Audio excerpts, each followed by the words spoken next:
अगर आपने अभी तक हमारा चैनल सब्सक्राइब नहीं किया तो अभी सब्सक्राइब करें और बेल आइकॉन को क्लिक करके हमारी लेटेस्ट वीडियोस के बारे में अपडेट।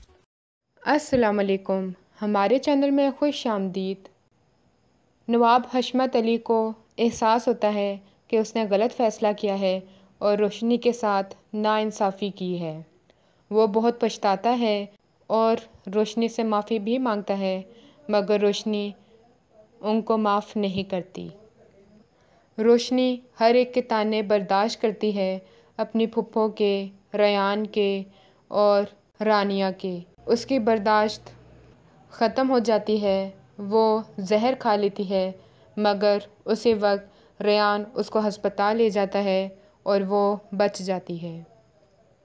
रेयान की माँ को पहले ही पता होता है कि इन सब के पीछे सिर्फ सफ़िया ही है, मगर वो अपने शोहर को बताने की कोशिश करती है, मगर रेयान का बाप कहता है कि मुझे अपने बाप के फ़ैसले पे कोई एतराज़ नहीं है।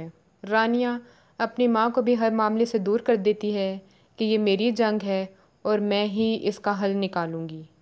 रानिया उमर को फ़ोन करती है और उसको भड़काती है कि तुम तो उधर हो, मगर यहाँ पे तुम अपनी बीवी और रेयान को अकेला छोड़ गए हो।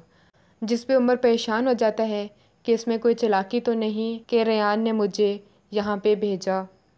रेयान जब हस्पताल से वापस आता है तो रानिया बहुत गुस्सा करती है कि तुम्हारा अभी भी उस लड़की के साथ चक्कर है।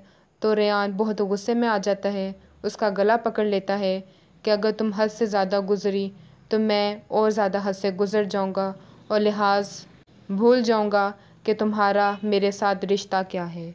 हमारी वीडियो को लाइक करें, शेयर करें और सब्सक्राइब भी